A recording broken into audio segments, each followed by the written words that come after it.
La hora sexta, mediodía, hora de calor, de sed y de sol. La hora y el lugar, un pozo. Jesucristo cerca de Siquem, a mediodía solo tiene sed. Y llega una mujer, samaritana. Se produce uno de los encuentros más bonitos del Evangelio, entre Jesús, que tiene sed, y la mujer de Samaria, que viene con su cubo a sacar su agua. Os invitamos en este tiempo de Cuaresma a hacer un retiro, a irnos como la samaritana al pozo, porque allí está Jesús esperándonos con su sed para dialogar con nosotros y suscitar una sed profunda. En Cuaresma nos acercamos al pozo para encontrarnos con Jesús.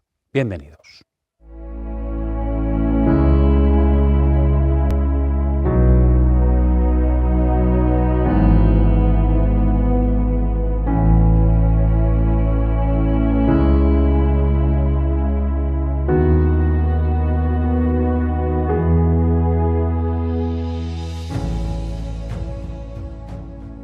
Os proponemos entonces un retiro en el tiempo de Cuaresma. La Cuaresma, 40 días en que nos preparamos para celebrar intensamente la Pascua, el misterio central de nuestra fe. La Cuaresma, que es un recordatorio, un recuerdo de nuestra condición de cristianos, que es un camino catecumenal hacia el bautismo que se da o se renueva, en nuestro caso, en la Pascua.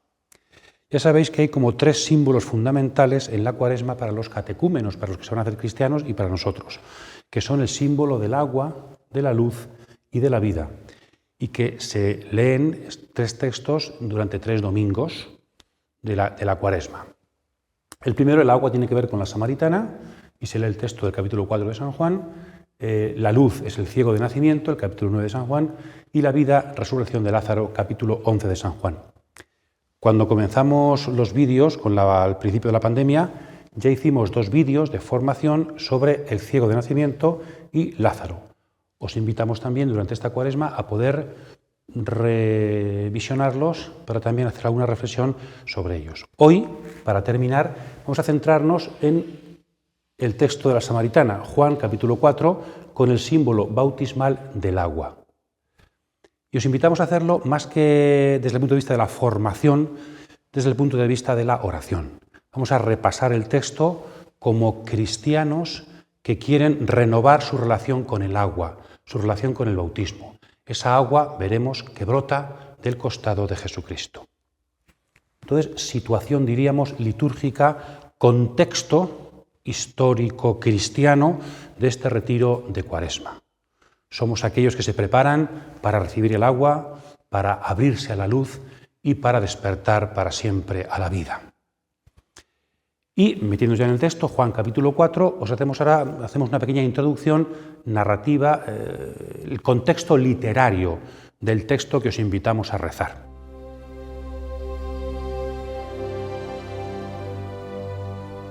Este es el texto que tenemos y que vamos a trabajar. Tenemos un marco narrativo. Jesucristo está de viaje entre Judea y Galilea y no es recibido en su patria. Entonces tenemos el marco narrativo al principio y al final. El texto en Samaria se sitúa en el centro y consta de 3 escenas muy claramente distinguibles y que vamos a ir repasando en el retiro. La primera es Jesús y la samaritana, la más interesante. Jesús con la samaritana, que tiene a su vez 2 partes, una centrada en el agua y otra en el culto. Lo iremos viendo. La segunda, la samaritana se marcha y llegan los discípulos. Diálogo de Jesús con los discípulos. La samaritana se marcha y luego ya queda Jesús a solas con los discípulos y habla con ellos. Veremos también. Y tercera, la samaritana que ha hablado con sus paisanos. Ahora sus paisanos creen y vienen a Jesucristo a escuchar su palabra. Jesús y los samaritanos. 3 escenas diferentes, con personajes diferentes, pero muy relacionadas entre sí. Entonces se trata de ir ahora parte por parte, recorriendo el texto para hacernos presentes en el texto. Os invitamos a ser como la samaritana. Jesús nos invita al pozo en el que espera para que podamos encontrarnos con Él y dialogar sobre nuestra sed y sobre su sed y su cansancio. Vamos a recorrerlo.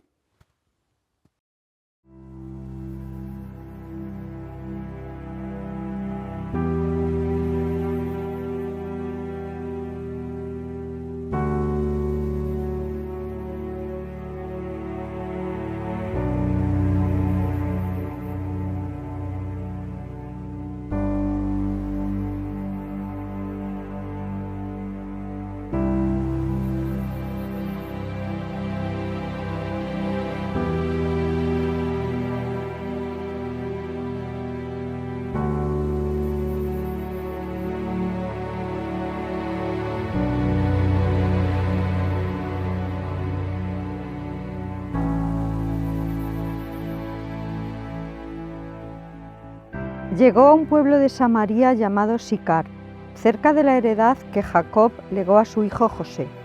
Allí estaba el pozo de Jacob. Jesús, que estaba cansado de tanto andar, se había sentado junto al pozo. Era alrededor de la hora sexta. Llegó entonces una mujer de Samaria a sacar agua. Jesús le dijo: «Dame de beber». Sus discípulos se habían ido al pueblo a comprar comida. La samaritana le respondió: «¿Cómo tú, siendo judío, me pides de beber a mí, que soy una mujer de Samaria? Es que los judíos no se tratan con los samaritanos». Jesús le respondió: «Si conocieras el don de Dios y supieras quién es el que te dice dame de beber, tú se lo habrías pedido a él y él te habría dado agua viva».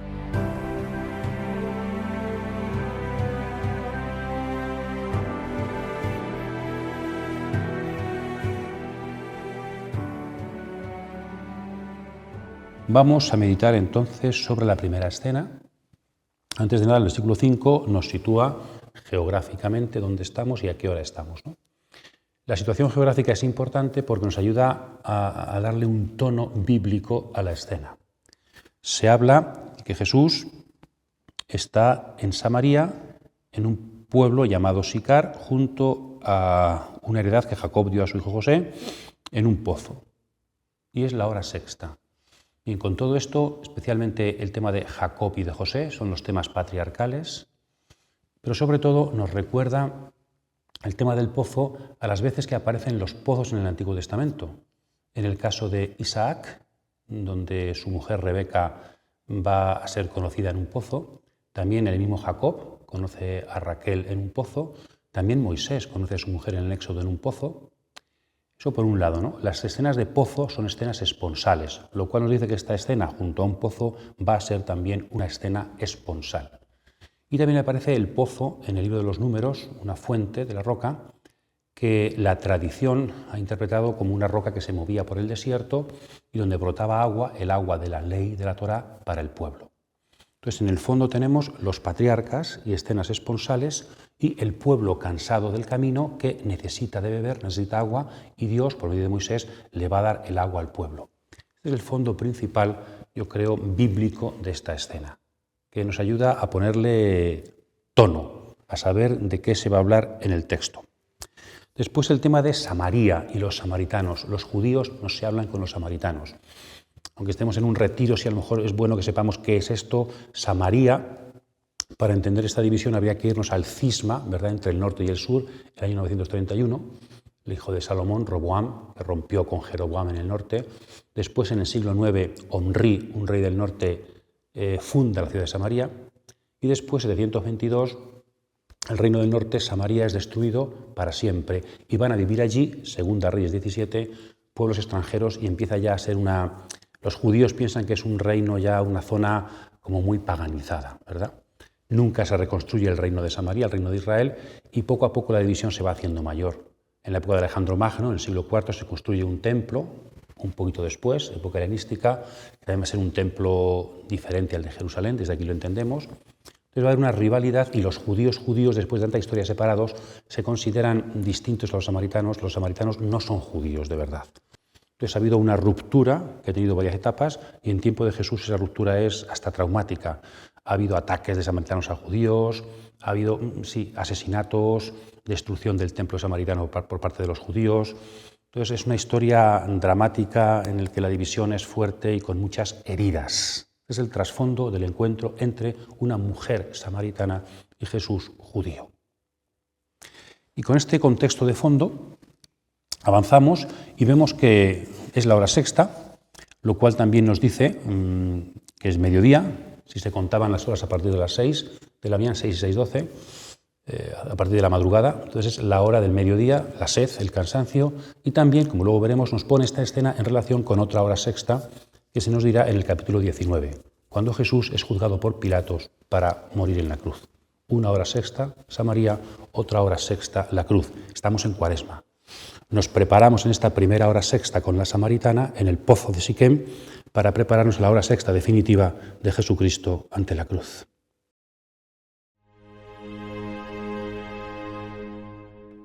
Jesús le respondió: todo el que beba de esta agua volverá a tener sed, pero el que beba del agua que yo le dé no tendrá sed jamás, pues el agua que yo le dé se convertirá en él en fuente de agua que brota para vida eterna.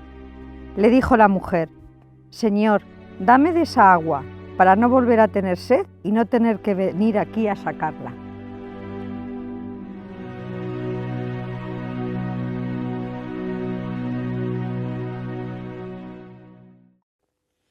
Y aparece un nuevo personaje, la mujer. Se establece un diálogo entre Jesús y la mujer, precioso.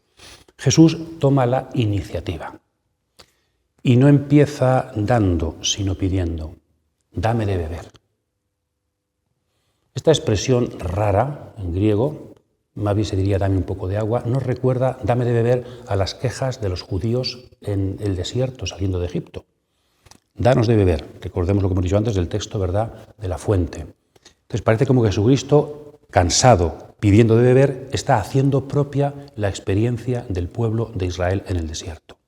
Es decir, debajo del Jesús de Samaria, del texto que estamos viendo, está el ser humano sediento a mediodía. El ser humano necesita ser saciado con el agua, y también la experiencia del pueblo de Israel, que históricamente necesitó de la ayuda de Dios por medio de Moisés. Para Jesucristo es el israelita y es el ser humano que participa de esa sed. De hecho, en las tentaciones también Jesucristo aparecía como el pueblo de Israel en el desierto que vence la tentación. Pues aquí Jesucristo es también Israel pidiendo de beber, solo que con una pequeña paradoja, ¿no? En el desierto es el hombre el que pide a Dios de beber, y aquí es Dios el que pide al hombre, a la mujer, al ser humano, de beber. Cuando parece que si las cosas se tornan, ¿verdad?, el mundo al revés siempre, Jesucristo. El hombre necesita a Dios por el camino, Dios necesita al hombre. Dios ha venido a hacerse necesitado. Esta es la forma que tiene Jesús de acercarse a nosotros. No se acerca para darnos desde arriba de beber la salvación, la alegría, sino que se acerca como uno de nosotros a compartir nuestros cansancios y llega a pedirnos de beber. Dar de beber es también un signo de hospitalidad, como con Marta. Dice Mateo 10, el que os dé de beber de agua, un vaso de agua por los discípulos míos, recibirá recompensa. Entonces Jesucristo, otro texto tenemos de hospitalidad. Jesucristo viene cansado a que le demos hospitalidad. La mujer de Samaria está llamada a hospedar a Jesucristo, a un peregrino cansado del camino, a un extranjero. Esto es lo que nos situamos al rezar, ¿no? Yo soy la samaritana. Contemplad la escena introduciéndoos a través del personaje de la samaritana. Yo soy la samaritana y tengo pues mi vida y voy a saciar mi sed a mis pozos. Tengo mis costumbres, mi vida cotidiana, mis alimentos, y me sale al encuentro, irrumpe una persona a quien no conozco y que me pide de beber. Resulta que esa persona después, como a Abraham le pasará, resulta que es Dios. Pero alguien que me pide de beber, ¿no? Jesucristo siempre empieza pidiendo. Y la mujer se extraña. Se extraña porque Jesucristo es judío. No se niega, pero se extraña. Aparece un diálogo. Ese diálogo inteligente en el que Jesús va pidiendo de beber va a ser capaz de conducir a la samaritana a otro tipo de sed. En esta primera parte, en el versículo que empieza en el 5 y acaba en el 15, en el versículo 15 es la samaritana la que dice: Señor, dame siempre de esa agua para que no tenga sed. Es una escena preciosa en la que Jesús empieza pidiendo de beber y al final la samaritana pide de beber. Se han cambiado las tornas. El que pide, da; la que da, pide. En el fondo, eso es lo que Jesucristo ha venido a hacer con nosotros, que se explicita muy fundamentalmente en la oración. Jesucristo viene, dice San Pablo, se ha hecho pobre para enriquecernos con su pobreza. Se ha hecho sediento, necesitado de nosotros, para así suscitar en nosotros la necesidad de Él. ¿Cuál es la forma de evangelizar? ¿Cuál es la forma de suscitar la fe en los demás? A veces pensamos que es dando discursos, ayudando desde arriba. No ha sido así como Dios ha venido. Dios viene a ser una persona débil ante nosotros, necesitado. Entonces cuando lo veo como compañero de camino, como alguien que me pide lo poquito que yo le puedo dar, como el niño después le dará también los 3 panes, ¿verdad?, y los peces, pues así es Jesucristo con nosotros. Entonces, en la oración, Jesucristo me invita a relacionarme con Él como alguien necesitado. también sale a mi encuentro en los necesitados de la vida. Pero Él mismo en la oración es un necesitado que me pide que yo le dé. ¿Qué tengo yo que el Señor me pide? ¿Qué tengo que aportarle yo a este Dios que ha venido a mi encuentro? Pero lo que me pide no es porque Él necesite, sino porque poco a poco quiere ir transformando mis búsquedas. Se ha metido en la vida cotidiana para que despierte en mí la sed a algo nuevo. Dicen los santos padres que Jesús tenía sed de la fe de la samaritana y al final en el diálogo consigue suscitar esa sed. ¿Qué es la oración? Esto es la oración. Estar un rato de conversación con Jesús para que yo ya, además de la sed habitual que tengo, humana, espiritual, normal, empiece a tener otro tipo de sed, que es el encuentro con Jesús, de esa agua viva que solamente Él puede dar. ¿Qué es el agua viva? En el pozo el agua está estancada. Él ofrece agua viva, con un doble sentido. A Juan le gusta mucho el doble sentido. Agua viva significa, en un primer lugar, manantial, agua corriente, agua que corre, no agua estancada. Es un agua viva, fresca. Y también significa el agua que da la vida. El agua viva es agua con mayúsculas. Después dirá que en su seno es una fuente que brota hasta la vida eterna. Entonces, agua viva es agua corriente y agua que nos da la vida eterna. Para San Juan, Jesucristo no ha venido solamente a que resucitemos al fin de los tiempos, sino que ha venido a darnos la vida ya. Ya podemos tener vida eterna, ya podemos beber de esa agua. Entonces, un cristiano es aquel que tiene sed de vida eterna, que necesita alimentarse no solamente de agua para subsistir en la vida carnal, sino que necesita agua viva de Jesucristo para tener la vida eterna también pululando por sus venas. Esto es ser cristiano y esto es la fe. Pero Jesucristo viene a darnos otro tipo de agua para que podamos relacionarnos con Él y abrirnos a una vida nueva, a una vida más plena y profunda, el agua viva.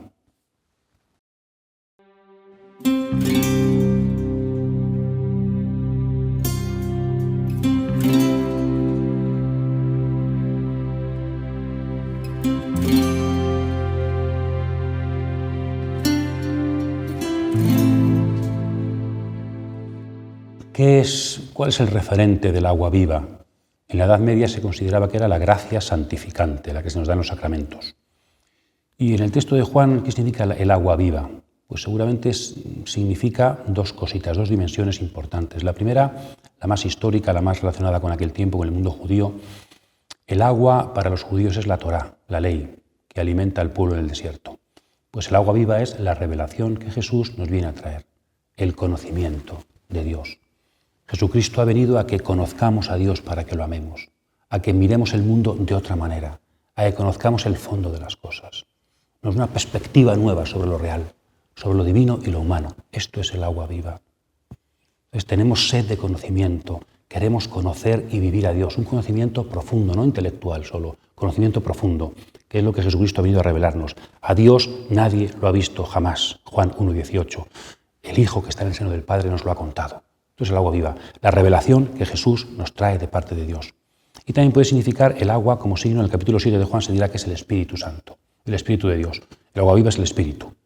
Entonces Jesucristo ha venido a traernos la palabra, la revelación y el Espíritu. Con esas dos realidades vamos conociendo un mundo nuevo y espíritu, teniendo la fuerza para vivir ese mundo nuevo que vamos conociendo.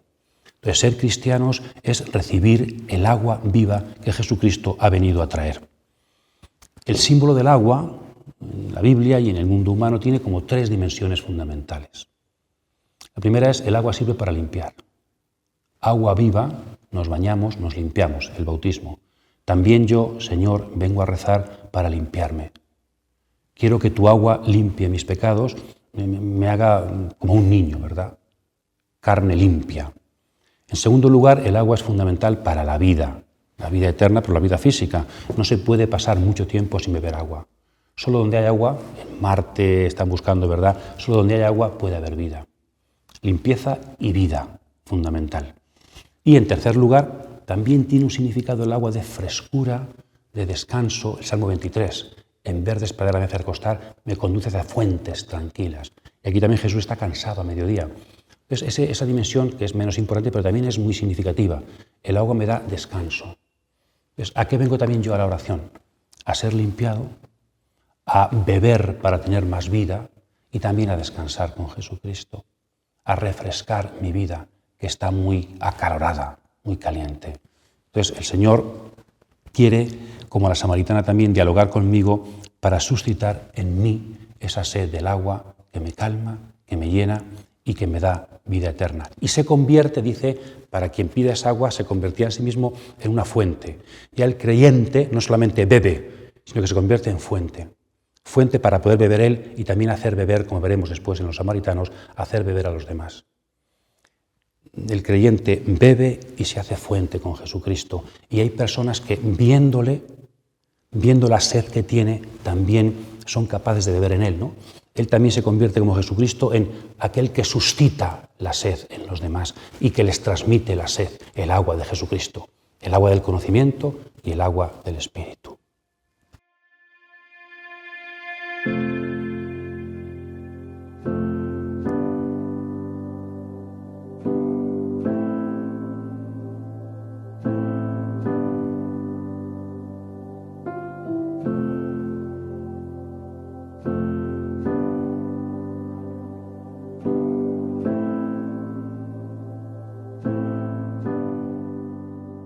¿Quién es el pozo y el manantial de donde podemos beber esta agua? Jesucristo, Jesús de Nazaret. De Él brota el Espíritu, de Él brota el nuevo conocimiento de Dios. Y os invito a relacionar, hemos dicho, esta escena con la de Juan 19 en la crucifixión. Es la hora sexta, también, mediodía, entonces, Jesús aquí y allí pide de beber, en la cruz, tengo sed. Y al final, aquí en la samaritana, ¿quién da de beber? Jesús da de beber a la samaritana. Empezó pidiendo de beber y luego da él el agua. En la cruz igual, tengo sed, dice Jesús. Y cuando muere, de su costado sale agua con la sangre. Es lo mismo, estos tres elementos ayudan a entender una escena desde otra. Jesús a la hora sexta empieza pidiendo de beber para dar su agua. Lo que simbólicamente está empezando en Samaria se cumple plenamente en la cruz. El cristiano es aquel que está presente al mediodía con Jesús cansado, otra cosa que pone en relación a ambas escenas, Jesús cansado, Jesús muriendo, derrotado. Jesús cansado, el creyente está presente con él y él ve que necesita de nuestra agua, pide, está sediento, cansado y sin fuerzas, necesita agua. Pero al final es él el que entregándose nos da el agua viva. De su costado el creyente va bebiendo el agua del Espíritu y el agua del amor de Dios. Entonces, rezamos en el fondo para acompañar a Jesucristo y para que viéndole cansado, limitado, que no puede más, sediento, despierte en nosotros la sed de su agua. Al lado de Jesús cansado, como la samaritana, al lado de Jesús muriendo, como el discípulo amado y María, vamos aprendiendo que necesitamos de Él, que sea fuente para nuestras vidas. Necesitamos, como el agua, a Jesús de Nazaret, para que conozcamos a Dios y para que podamos ser creyentes hacia la vida eterna. Pero llega la hora, ya estamos en ella, en que los adoradores verdaderos adorarán al Padre en espíritu y en verdad, porque así quiere el Padre, que sean los que le adoren. Dios es espíritu, y los que le adoran deben adorar en espíritu y verdad. Le dijo la mujer: sé que va a venir el Mesías, el llamado Cristo. Cuando venga nos lo desvelará todo. Jesús le respondió: yo soy el que está hablando contigo.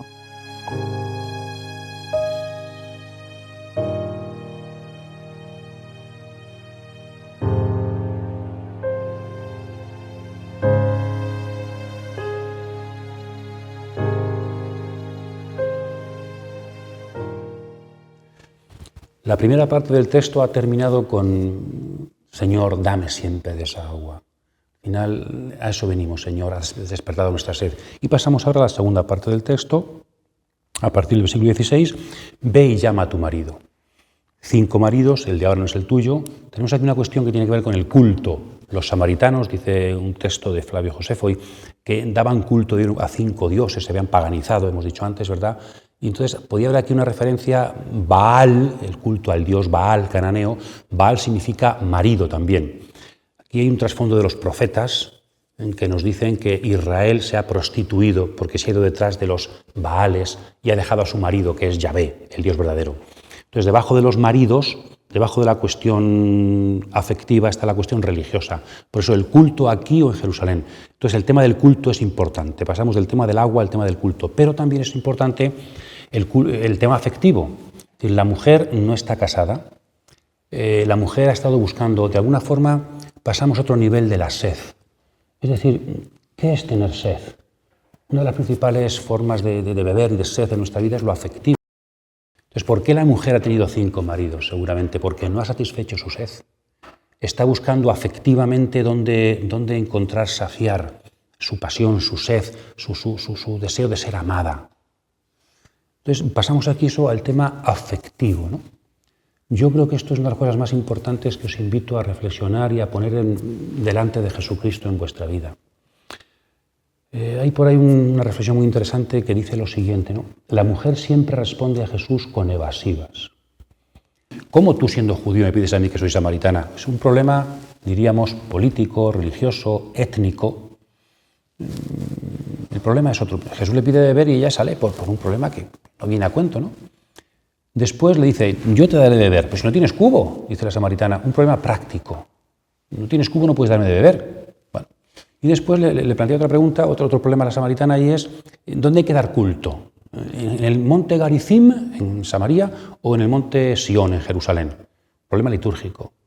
La mujer, con evasivas, intenta situar la cuestión, intenta escaparse, sacando problemas, para no acabar de encontrarse con Jesucristo, ¿no? Sacando problemas de tipo político, religioso, ideológico, samaritanos frente a judíos, problemas prácticos, no podemos, no tenemos cubo, o problemas litúrgicos. Pero ¿esto qué es más conveniente? ¿Hacerlo así o hacerlo así, o litúrgicos, ¿no? ¿No es también un poco lo que nos pasa a nosotros? Más de una vez no estamos en la oración, en el cristianismo, situando el problema en estos ámbitos que no son sino evasivas. ¿Cuál es el problema principal de la Iglesia hoy? ¿Cuál es el problema principal de mi fe en el día de hoy? No soy como la samaritana. Realmente es un problema político, es un problema ideológico. ¿Cuánta ideología? Ese es el problema. Hay que resolver antes lo ideológico. El problema es práctico, es que no tenemos medios para... Ese es el problema realmente en la Iglesia y en mí, que no tenemos cubo.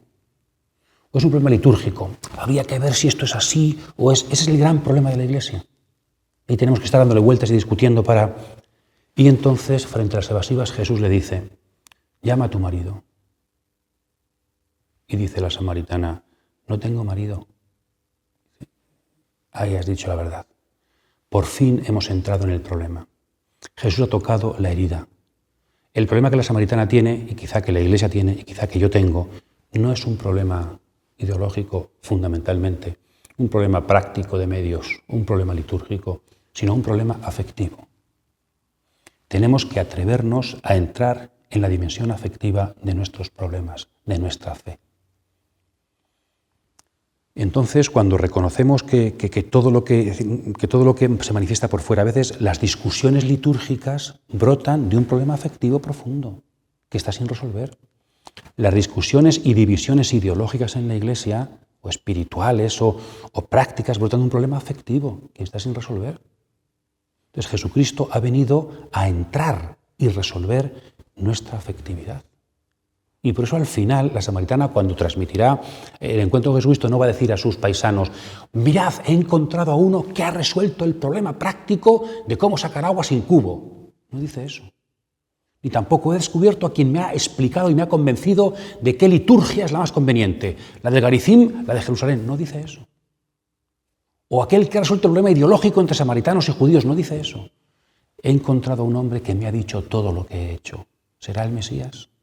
Un hombre que me conoce y me ha hecho conocerme y me ha hecho situar ante él toda mi afectividad. Este es el problema principal, yo creo que tenemos que afrontar. Entonces, rezamos también no para sacar ideas nuevas, para hacer ritos nuevos, sino para poner toda nuestra interioridad a los pies de Jesús. Él nos pregunta por nuestros afectos como a la samaritana y siendo sinceros con Él, He buscado tantos maridos, he buscado tantas relaciones que no sacian. He buscado, y dice, como dice la canción en España, ¿verdad? Si me enamoro algún día, me desenamoraré para tener la alegría de enamorarme otra vez, buscando siempre enamorarme de nuevo porque no acabo de encontrar el amor. ¿No ese es el gran problema de la humanidad de hoy? Este es el encuentro de Jesús con la samaritana. La samaritana es el ser humano del siglo XXI, que está buscando sin encontrar y tiene un problema grave, fundamentalmente afectivo. Jesucristo es el amor de Dios, la afectividad de Dios hecha carne y que sale a nuestro encuentro. Rezar, tener fe, ser cristianos, es ir a poner también nuestra afectividad a los pies de Jesucristo para que sea llenada, para que sea convertida. Tenemos sed de ser amados.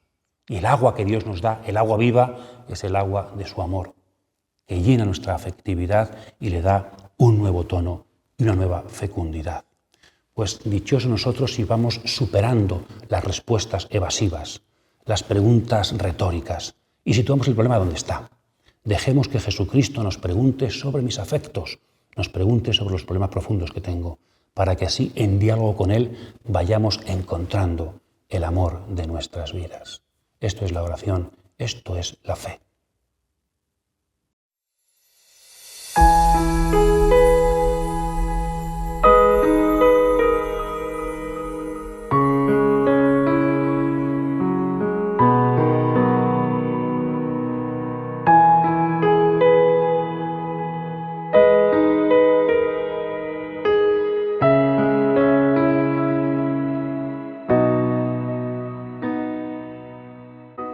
En esta segunda parte del diálogo de Jesús con la samaritana tenemos el problema afectivo, la dimensión afectiva importante y la dimensión del culto.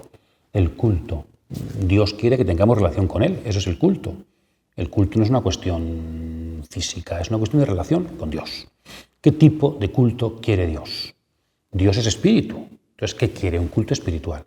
Jesucristo ha venido a inaugurar el culto definitivo, que es un culto en espíritu y verdad. ¿Qué significa esto? Tiene como dos dimensiones de significado seguramente que en la historia se han dicho, ¿verdad?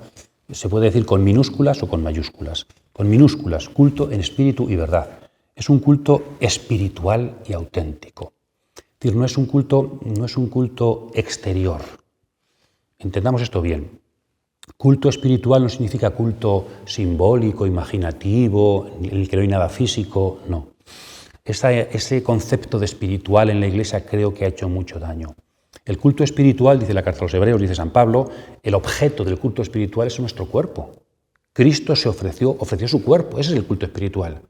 Y el culto no espiritual es ofrecer carneros, ofrecer velas, esos son cultos simbólicos, que no es que estén mal, pero que no son suficientes. Entonces, culto espiritual no es quitar todo lo material y dejarnos solamente en ideas, eso no es el culto espiritual, es un culto personal. Un culto en el que se implica la interioridad de la persona. Ese es un culto en que me entrego yo. No le doy a Dios cosas, animales, símbolos, dinero, sino que me doy a mí mismo. El objeto del culto espiritual, Romanos 12, es mi propio cuerpo. Hebreos, Cristo se ofreció a sí mismo. Ese es el culto espiritual auténtico. ¿Verdad? Espiritual y auténtico. Entonces, ese culto quiere inaugurar Jesucristo. Dios no quiere nuestras cosas. Él se ha ofrecido el primero de forma definitiva para que nosotros nos ofrezcamos a Dios a través de Él y nos ofrezcamos como Él, nuestro espíritu, nuestra vida, nuestros cuerpos en camino. O también, complementariamente, se puede entender espíritu y verdad con mayúsculas, culto en espíritu y verdad. El espíritu, Espíritu Santo. Y verdad, ¿quién es la verdad? Según Juan 14. Yo soy el camino, la verdad y la vida, Jesús. Entonces, un culto en espíritu y verdad es un culto en el Espíritu Santo y en Jesucristo, que es la verdad. Dios Trinidad, ¿verdad? Le damos culto al Padre a través del Espíritu y a través de la verdad que es Jesucristo, un culto trinitario, el culto litúrgico de la Iglesia. Es decir, para relacionarnos con Dios necesitamos acogernos a Cristo y al Espíritu. Solamente cuando estamos unidos a Cristo y ungidos por el Espíritu, el Padre recibe culto verdadero. Es decir, el culto es meternos en la intimidad de la Trinidad de Dios. Pues también rezamos para aprender esto, rezamos para estar en compañía, situándonos junto al Padre, al Espíritu y al Hijo. Jesucristo se ha encarnado para hacernos un sitio en la familia, en el hogar de Dios. Esto es el culto. cuando estamos en presencia de la familia de estas tres personas, que es Dios. Entonces hacemos un culto en espíritu y verdad. Entonces, a esto ha venido Jesucristo, a que podamos tener acceso definitivo a Dios. Entonces, el tema afectivo, fundamental, el tema del culto definitivo, la relación plena con Dios que Cristo viene a inaugurar. Y un tercer tema también en estos versículos, ¿cómo acaba el encuentro de Jesús con la samaritana? Cuando venga el Mesías lo contará todo. Y Jesús dice, soy yo el que habla contigo. La samaritana está descubriendo ya no solamente que haya agua, sino que está descubriendo a la persona de Jesús. No está conociendo solamente los dones que nos da Jesucristo, sino que está conociendo a Jesús mismo, que es lo importante. Y también, como antes hemos dicho en el aspecto afectivo, os invitamos a una lectura de ese texto a rezar sobre la relación con Cristo, cómo avanza la samaritana en los títulos que va dando a Jesús. Es todo un proceso cristológico precioso.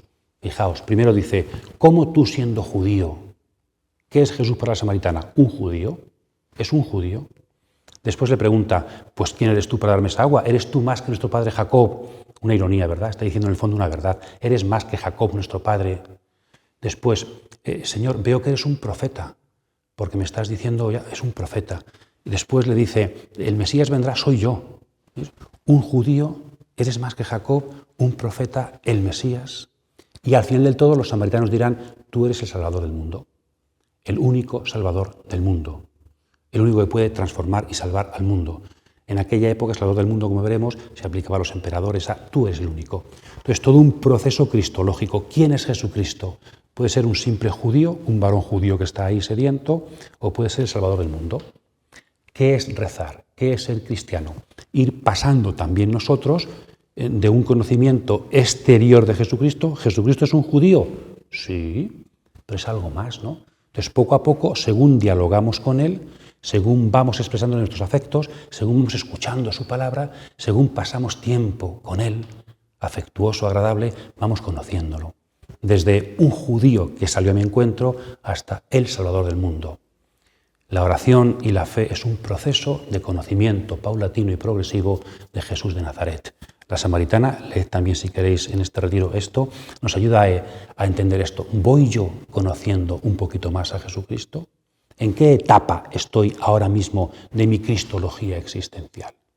¿Quién es Jesús para mí? ¿Es Salvador del mundo? ¿Lo conozco profundamente?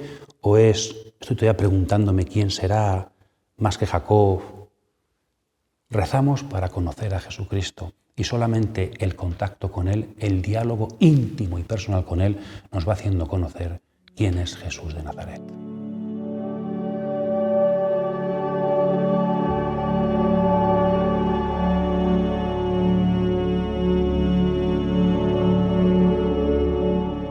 Dejamos la primera escena y pasamos a una segunda escena porque llegan nuevos personajes.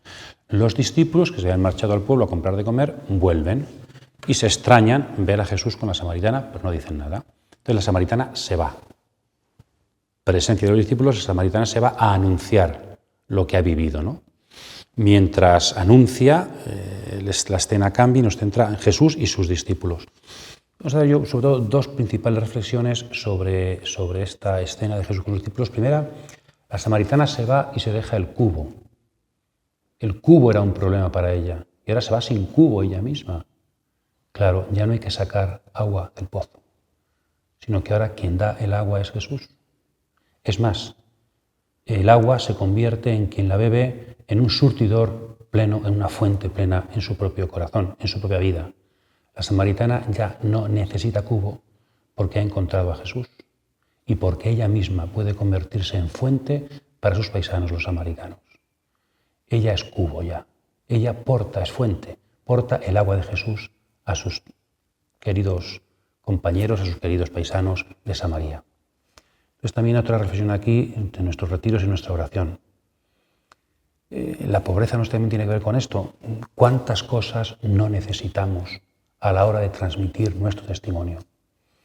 A veces nos ocupamos mucho, vamos cargados de cubos, tenemos que preparar una oración, tenemos que preparar una evangelización, y vamos llenos de cubos para ver si podemos. La samaritana al final deja el cubo, porque la fuente está en ella. Lo principal que podemos transmitir no es cubos para sacar aguas de lugares estancados, sino que somos nosotros mismos como testigos. La fuente está en nosotros. Nuestra fe se convierte en fuente. Es primera reflexión también, ¿no? Como yo, sin darme cuenta también, voy dejando cubos y voy convirtiéndome en fuente. Lo que tengo que transmitir no son ideas, cubos, medios, sino es mi propia experiencia de Jesús. Cómo me conoce, me sana y llena de interrogantes y amor y afectividad. Y la segunda reflexión, los discípulos. Los discípulos vuelven, Jesús antes pide de beber a la samaritana y ahora no quiere comer. No quiere comer. Y habla de que su alimento es otro, ¿no? Enseña a sus discípulos que hay otro tipo de alimento, hacer la voluntad del Padre. Hacer la voluntad del Padre, el comer, el beber. Jesucristo nos ayuda siempre a ver esa doble dimensión, ¿no? Dimensión física, dimensión profunda, siempre enseñando a sus discípulos. Y sobre todo, Jesucristo les habla de segar y sembrar. Hay gente que ha sembrado y vosotros segáis lo que os han sembrado. ¿Qué significa esto? Seguramente está hablando de la misión en Samaria. ¿Quién ha estado hablando con la mujer? Jesús, en ausencia de los discípulos. ¿Quién ha estado sembrando en la mujer la semilla del reino? Jesús. ¿Qué podrán hacer los discípulos en el futuro? Ir a recoger esa semilla en Samaria. También a los samaritanos se debe predicar el Evangelio. Y eso podemos aplicar también nosotros en nuestra vida. Muchos padres de familia tienen que darse cuenta que quien siembra en sus hijos no son principalmente ellos, sino Jesús. Los discípulos ven cómo Jesús va por delante de ellos y aunque está cansado, está sembrando. Entonces, en nuestra ausencia de discípulos, Jesús sigue trabajando con las personas y tenemos que aprender a recoger lo que Él ha sembrado. ¿Cuántas veces tenemos experiencia de encontrarnos con personas que creen, han sucedido encuentros en los que uno no sabe qué ha pasado? Y es que Jesucristo ha estado trabajando en nuestra ausencia. Este es otro, yo creo, esta segunda enseñanza importante de esta pequeña escena, ¿no? Jesucristo enseña a sus discípulos que la siembra siempre los precede, que no depende de ellos, que Jesucristo trabaja en su ausencia. Y por eso confiad, confiad. No dejéis de creer que hay sembradores, el sembrador es Jesucristo que va delante de vosotros. Tened confianza en la siega, habrá fruto. Tened confianza.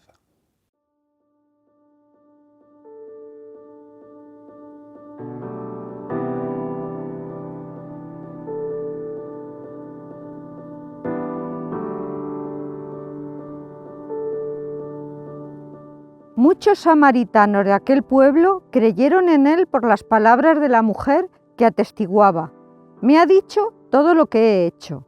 Cuando llegaron a él los samaritanos, le rogaron que se quedara con ellos, y Jesús se quedó allí 2 días.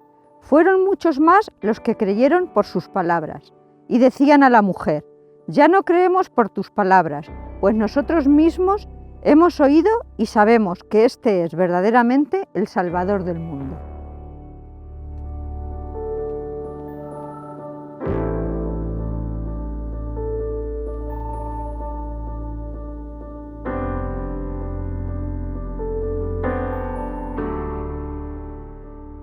Pasamos a la tercera escena, Jesús y la samaritana, Jesús y los discípulos, Jesús y los samaritanos. Es posible esta escena porque la samaritana ha ido a hablar con ellos y su testimonio ha estado tan llena de experiencia personal que ha conseguido despertar a la fe a sus paisanos. Y aquí también un camino en la fe, una doble perspectiva, ¿no? Los samaritanos creen por las palabras de la mujer. La gente de nuestro alrededor cree también por nuestras palabras, si están cargadas de testimonio, si están cargadas de experiencia. Rezamos para transmitir una experiencia. Hacemos retiros para que nuestra vida sea más auténtica y podamos suscitar la sed en los demás. Nuestras palabras pueden estar cargadas de Jesucristo, cargadas de su agua, que suscita la sed nueva en los contemporáneos. Esto es muy bonito y muy importante, ¿no? Palabras ungidas, testimonios auténticos que despiertan la fe. Pero después eso no es suficiente, sino que los samaritanos van a Jesús. Acordaos del principio del Evangelio. Cuando alguien pregunta por Jesús, ven y lo verás. Venid y lo veréis. No es suficiente con predicarle a los demás mi palabra, aunque sea ungida, sino que hay un paso más. Vente a encontrarte con Jesús. Escucha tú mismo la palabra del Maestro. La misión del testigo, la misión del apóstol, no es principalmente convencer a los demás con sus palabras, por muy fuertes y apasionadas que sean, por muy testimoniales que sean. Hace falta que la fe dé un paso más. La fe plena de los samaritanos es cuando escuchan directamente ellos las palabras de Jesús. Entonces tenemos que ayudar también a las personas a que no solamente nos escuchen hablar de Jesús, sino que ellos también escuchen y lean y vivan la palabra de Dios. Que también ellos vayan a Jesús. La samaritana transmite una experiencia y provoca una inquietud para luego llevarles a todos a presencia de Jesús. Y entonces se produce la fe plena. La misión del discípulo, la misión de la samaritana, la misión del misionero no es solo predicar a Jesús, sino llevar a la gente a presencia de Jesús. Entonces ya no creemos por tu palabra, es un orgullo para la samaritana y para el buen misionero. Ya no creemos por lo bien que hablas, ya no creemos por tu palabra ungida, ya no creemos por tu convicción, creemos porque también nosotros hemos escuchado de sus labios la palabra. Esta es la gloria del misionero, que Jesús sea el protagonista principal de nuestra misión. Para eso rezamos en Cuaresma, nos preparamos para una Pascua testimonial. Nos preparamos para llenarnos tanto de Jesucristo en esta Cuaresma que después podamos también transmitir a los demás una inquietud y poder llevarlos a Cristo. Yo estoy convencido que si mucha gente en la Iglesia reza, si muchos cristianos somos samaritanas, que nos encontramos profundamente, afectivamente con Jesús, mucha más gente va a creer. Cuando vean nuestra sed, cuando vean nuestra vida llena de esa agua nueva, que salta, que produce vida eterna ya visible, mucha gente también se preguntará y querrá encontrarse con Jesús. ¿Dónde está la fuente de vuestra alegría?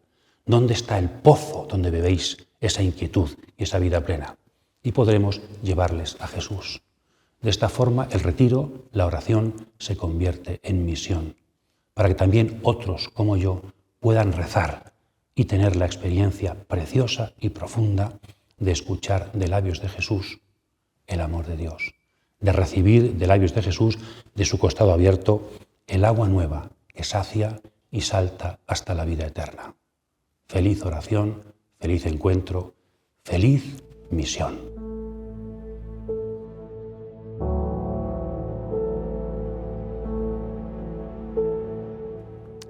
Por si nos ayuda, porque rezar cada uno tiene que ir viendo el filón por donde el Señor le conduzca, pero por si nos ayuda podemos terminar en forma de preguntas algunas de las ideas que hemos dicho durante este retiro.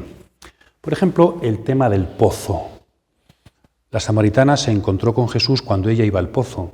¿Cuáles son los pozos donde más habitualmente me encuentro yo con Jesucristo? ¿Cuáles son los lugares de la vida habitual en los que alguna vez me he encontrado con Cristo y debería frecuentar más? Lugares de encuentro con Jesús, lugares de la vida cotidiana. Entonces, frecuentar más el pozo de la oración, lugares para encontrarme con Jesús. ¿Existen en mi vida? ¿Cómo podría fomentarlos más intensamente? En segundo lugar, en esos pozos de la oración, va Jesús de Nazaret, la religión, la fe, suscitando en mí un tipo de sed más profunda. ¿Hasta qué punto estoy sediento del agua nueva y viva de Jesús? Muy fácil de saber. Buscamos aquello de lo que estamos sedientos. Entonces yo frecuento el agua de Jesús, frecuento la palabra de Dios. Entonces que estoy sediento de ella, ¿no? Entonces, ¿hasta qué punto estoy sediento de Dios? Sediento de espiritualidad profunda, sediento de la palabra de Jesús de Nazaret. La sed. ¿Qué tipo de sed voy teniendo en mi interior? ¿Cuáles son las cosas que llenan mi vida? Las cosas que motivan mis búsquedas.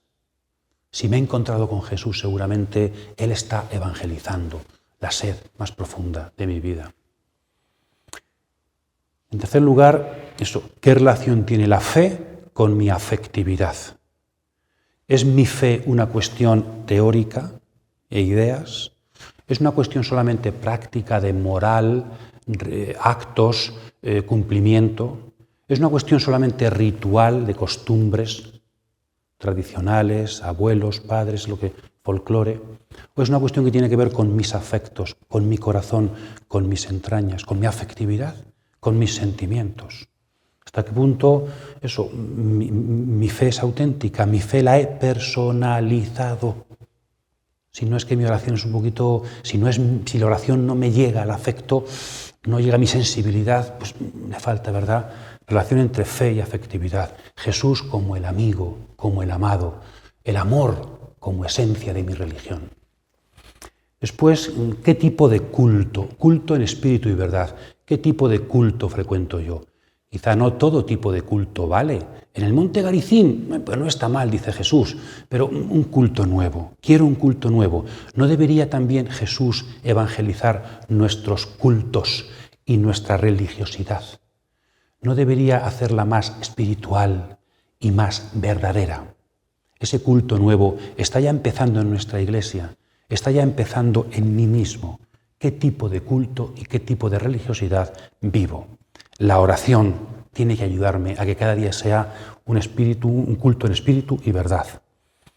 El cubo, los cubos de mi vida, todo aquello de lo que voy pertrechado siempre y que me pesa, de cuántas cosas me he quitado o me tengo que desasir para poder ser libre y dejar lo esencial, el testimonio, la persona, la pasión de un corazón que sigue a Jesucristo.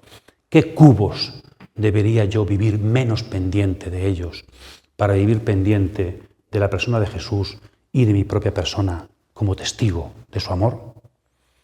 Y luego la misión que la mujer consigue en los samaritanos. También yo suscito sed en los demás.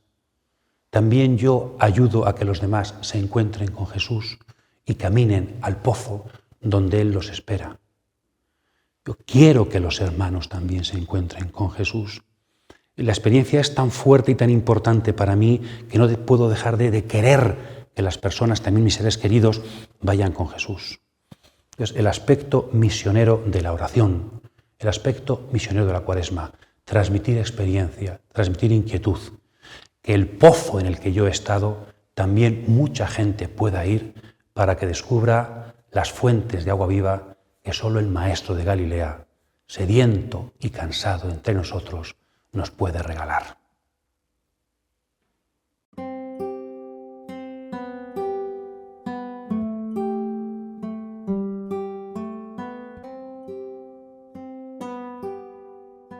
Hemos hablado de agua, de pozos, de patriarcas, de sed, de cubos, de afectos, de culto, de montes. Hemos hablado sobre todo de relación personal entre Jesús y nosotros. Os invitamos ahora a convertir esto en oración. Rezar no es solamente saber cosas sobre la Biblia, sino que esto sea un pórtico, lo que hemos hablado, para que ahora hable Jesucristo. Porque lo que importa es lo que Él nos pregunta. Lo que importa es lo que Él tiene que ofrecernos. Como la samaritana, en los pozos de nuestra vida, en la sed que tenemos, Jesús nos sale al encuentro. Que esta Cuaresma sea tiempo de oración. Y a lo mejor también, como en el caso de Samaria, algunos creerán por nuestro testimonio. Porque el Señor nos ha descubierto nuestro interior y ha llenado nuestro futuro de esperanza. Feliz Cuaresma a todos.